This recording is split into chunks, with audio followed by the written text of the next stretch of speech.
I'm here to tell you about the other side of Blancpain.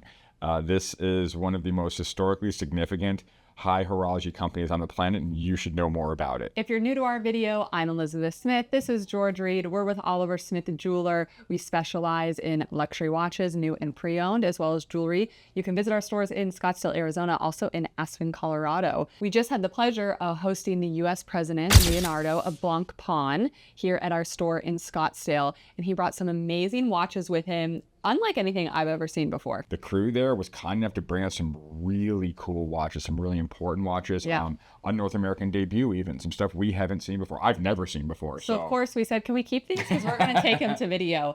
So it's really, let's kind of dive in. Let's dive in. I think the favorite from our team was the one we have on the left here. Yeah, so this is a rose gold jump hour retrograde minute flying tourbillon. A lot of words there. Say that fast. A lot of words there. So we're going to break that down really quick. You have a little circle down bottom that will give you your retrograding seconds with a jumping hour in the middle of that. And above that, you have a flying tourbillon. A debut. They've never combined these complications before, and it's kind of wild. The retrograde on the minute hand is so fast. So it's weird for me. It looks like the hand's so low, it can't. It looks like it goes forward. It looks like it goes from 60 to 1. It looks like it can't because the hand's too low to climb over the little rim of the aperture. We had to slow it down to figure out which way it was going. It does jump from the 60 over the That's what we think. That's what we think. Yeah, I haven't seen the video yet, so. I think one of these complications alone would be enough for this watch. I love how they combine them together in design, how clean that white dial is. I mean, it's just perfection. To think that was all handmade is really amazing. Yeah, and I think that's one of the real hallmarks of Blancpain is that complicated simplicity, if you will. I think they do that better than most. And then the one a little closer to me is one of the most complicated watches Blancpain does this side of the 1735 grand complication.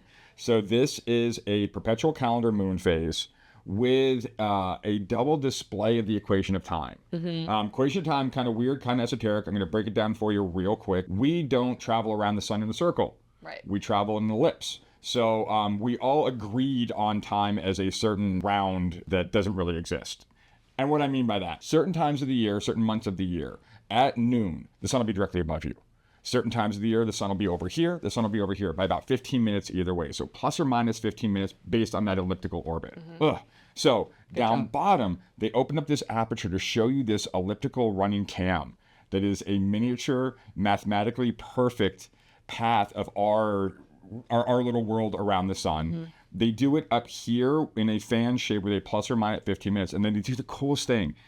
There is a second minutes hand. You have this little wavy hand with the sun on the end. That is a visual representation of where the sun is compared to your minute. Which I've never seen done in an I've never seen it done before. Normally we have kind of what you're seeing up at the top there with the kind of tracking plus or minus 15 minutes, right? But to have this hand as well. So cool. It's just really fun. And it's a whimsical complication that of course you don't need. But the orological flex to be able to do it and just throw it into a perpetual calendar. Come on, man. It's way too good. So 42 millimeter on both. Rose gold, what we have here. I believe they do a white metal as well, maybe a platinum. These are rare. If we were to sell one of these, I can't tell you when I'd see one again.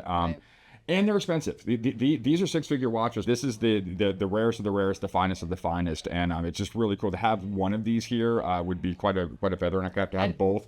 Orological flex, man. We didn't really know they existed until they brought them. Well, especially this one, that was the debut. I mean, the minute I saw it, like, wait, what?